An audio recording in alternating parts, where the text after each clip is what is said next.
हरे कृष्णा।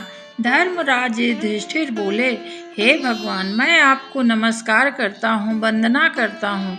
कृपया आप ने चैत्र मास के शुक्ल पक्ष की जिस प्रकार से एकादशी अर्थात कामदा एकादशी के बारे में विस्तार पूर्वक मुझे बतलाया है, अब आप कृपा करके मुझे वैशाख कृष्ण पक्ष की एकादशी की क्या महिमा और कथा है, वह सब मुझे वर्णन करिए मेरे समक्ष, ताकि मैं उसका महात्म भी जानूं। अब बड़े प्रसन्न मन से श्री हरि ने युधिष्ठिर को एकादशी का महात्म बतला रहे हैं। वे कहते हैं, वरुथनी एकादशी के नाम से जाना जाता है। यह सौभाग्य को देने वाली, सब पापों को नष्ट करने वाली तथा अंत में मोक्ष को प्रदान करने वाली है। हे राजन, इसका महात्म कथा मैं आपसे कहता हूँ, ध्यान पूर्वक सुनिए। एकादशी के एक दिन पूर्व ही समस्त भोगों को त्याग देना चाहिए। भोजन आदि में सात्विक होना चाहिए तथा वैष्णव जन की निंदा से बचना चाहिए। हर प्रकार से हमें हरि के चरणों में ही अनुरक्ति होनी चाहिए, यानी मेरे चरण में ही हमेशा आप सबका मन होना चाहिए। प्रभु श्री कृष्ण कहते हैं, हे युधिष्ठिर, वरुथनी एकादशी की व्रत कथा मैं तुमको बतला रहा हूँ। प्राचीन काल में नर्मदा नदी के तट पर मानधाता नामक एक राजा राज्य करते थे। वह अत्यंत दानशील तथा तपस्वी थे। एक दिन जब वहाँ जंगल में वह तपस्या कर रहे थे, तभी न जाने कहाँ से जंगली भालू उधर आया और राजा के पैर को काटने लगा। वो चबाते हुए राजा के पैर को पूरा काट दिया। तब भी राजन तपस्या में लीन रहे। कुछ देर बाद पैर चबाते हुए भालू राजा को घसीट कर पास के जंगल में ले गया। राजा बहुत घबरा गए। जब वो अपने आप को देखे तो बहुत घबरा गए। इस प्रकार उन्होंने भगवान से विनय करने लगे और धर्म अनुकूल उन्होंने क्रोध और हिंसा ना करके भगवान विष्णु से प्रार्थना की। करुण भाव से भगवान विष्णु को पुकारा। उनकी पुकार सुनते ही भगवान श्री हरि विष्णु वहां प्रकट हो गए और उन्होंने चक्र से भालू को मार डाला। राजा का पैर भालू पहले ही खा चुका था। इसके कारण राजा चल नहीं पा रहे थे, बहुत दुखी हो रहे थे। उन्हें दुखी देखकर वत्स वत्सल भगवान श्री विष्णु जी बोले, हे वत्स, शोक मत करो, तुम मथुरा जाओ और वहां पर वरुथनी एकादशी का व्रत रख कर मेरी 12 अवतार का मूर्ति की पूजा करो। उसके प्रभाव से जो उसका पुण्य मिलेगा, तुम फिर से सभी अंगों वाले हो जाओगे। सब तरह से तुम्हारा शरीर स्वस्थ हो जाएगा पहले की भांति। इस भालू ने तुम्हें काटा है, यह तुम्हारे पूर्व जन्म का अपराध था। देखिए, यही होता है कि हम सब कुछ नहीं जानते कि पिछले जन्म में हमने क्या किया है और क्या मिलेगी हमको सजा उसकी, परंतु यह जन्म हमारा अपने हाथ में है। सब कुछ जानते हैं तो क्यों ना हम बिना समय गंवाए अपना अच्छा कर्म करें, ताकि भगवान हमें आगे के लिए तो अच्छा बनाएं। आइए कथा की ओर चलते हैं। भगवान की आज्ञा मानकर राजा मानधाता ने मथुरा जाकर श्रद्धा पूर्वक वरुथनी एकादशी का व्रत किया। इसके प्रभाव से राजा शीघ्र ही पुनः सुंदर और संपूर्ण अंगों वाला हो गया। इसी एकादशी के प्रभाव से राजा मानधाता स्वर्ग गए। जो भी व्यक्ति भय से पीड़ित हो, उसे वरुथनी एकादशी की कथा जरूर सुननी चाहिए और व्रत रखना चाहिए। भगवान विष्णु का स्मरण करना चाहिए।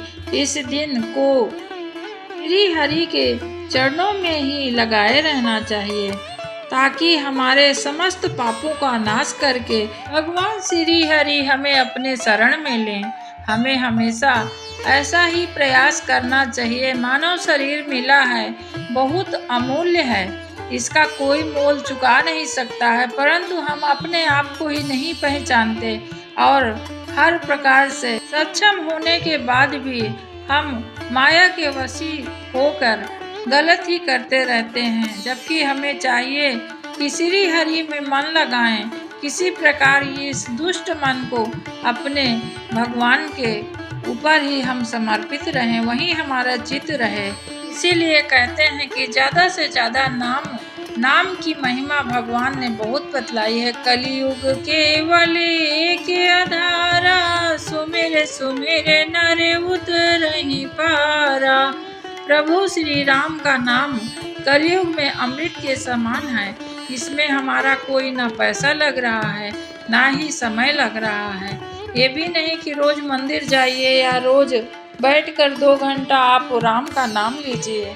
भगवान तो इतने सरल हैं। आप अपने गृहस्थी में काम करते हुए भगवान का स्मरण करिए, इससे ही भव से हम पार हो सकते हैं। एकादशी की जो महिमा बतलाई गई है, करोड़ों करोड़ों पाप को नाश करने वाली है। आप सभी से प्रार्थना है कि एकादशी का व्रत सभी वैष्णवों को करना चाहिए। यदि आप किसी तरह से नहीं कर पाते हैं, रोगी हैं या कुछ है आपकी समस्या, नहीं व्रत कर सकते हैं, तो भी चावल का उस दिन त्याग अवश्य करना चाहिए। दूसरी बात सबसे महत्वपूर्ण ये है कि एकादशी के दिन दान का प्रभाव बहुत है, इसलिए दान अवश्य करिए। दूसरी बात यह है कि चुगली किसी की ना करिए, ना निंदा सुनिए, ना करिए। उस दिन जरूर अपने आप को बचाइए। यही छोटी छोटी बातों को सब अपने मन में एकदम से दृढ़ संकल्पित करें कि हम इस दिन जरूर ये काम करेंगे। भगवान की कृपा आपको अवश्य प्राप्त होगी। धीरे धीरे आपका मन शुद्ध होने लगेगा और विचार पॉजिटिव होने लगेंगे। यह मैं अपना अनुभव के साथ आपको बतला सकती हूँ, क्योंकि जब एक कदम हम बढ़ाते हैं भगवान की तरफ, तो प्रभु स्वयं अपना हाथ बढ़ाते हैं हमें अपने शरणागति बनाने के लिए। ऐसा कौन व्यक्ति होगा जिसे अच्छे और बुरे का फर्क ना पता हो। मेरे ख्याल से तो सभी को लगभग 20-25 वर्ष 30 वर्ष तक में सब कुछ हमें ज्ञान हो जाता है, परंतु अपने मन में नियंत्रण जिस दिन से हो जाए वही असली ज्ञान है। क्योंकि ज्ञान देने के लिए तो हम सब दूसरे को ज्ञान बहुत देते हैं, परंतु स्वयं पे जब उसको अमल करें, उसी दिन से हमारा असली ज्ञान हमें प्राप्त हो जाएगा। और भगवान के शरण के अलावा हमारा कोई दूसरा विकल्प नहीं है। यदि हम जानते ही हैं तो जल्दी से जल्दी भगवान के ध्यान में, उनके भजन में और उनके शरण में हमें जाना चाहिए। आज के लिए बस इतना ही। हरे कृष्णा। आप सभी को पावन एकादशी की ढेर सारी शुभकामनाएं। भगवान हरि आपके सभी जीवन में जो भी कष्ट हैं उनको हर लें और अपना भक्ति आपको प्रदान करें। आज के लिए बस इतना ही। हरे कृष्णा। राम नाम लो लागी, अब मोहि राम नाम लो लागी। राम नाम लो लागी, अब मोहि राम नाम लो लागी। अब मोहि राम नाम लो लागी।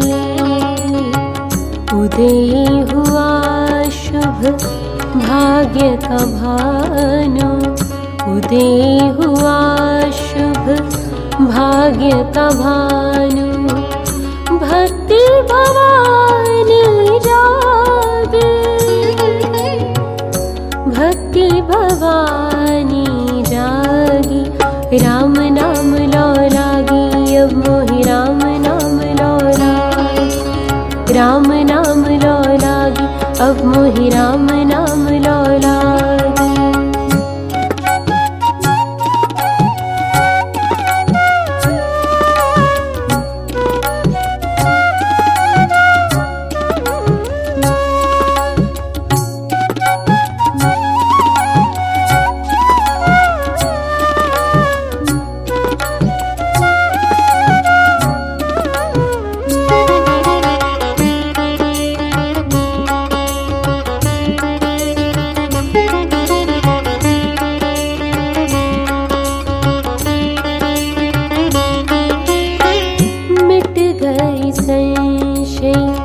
भव भय भारी मिट गए संशय भव भय भारी मिट गई संशय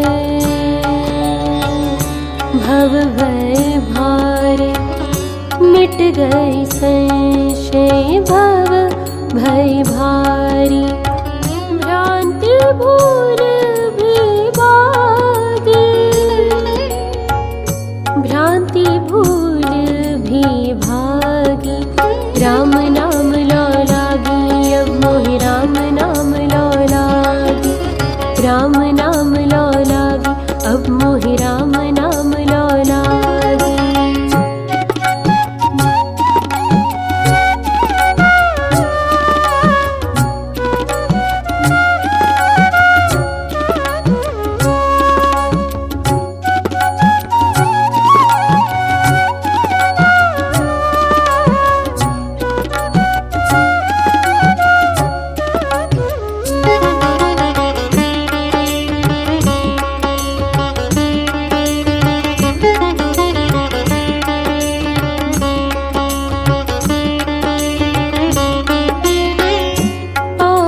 हरण श्री राम चरण का पाप हरण श्री राम चरण का पाप हरण श्री राम चरण का पाप हरण श्री राम चरण का मन बन गया अनुरागी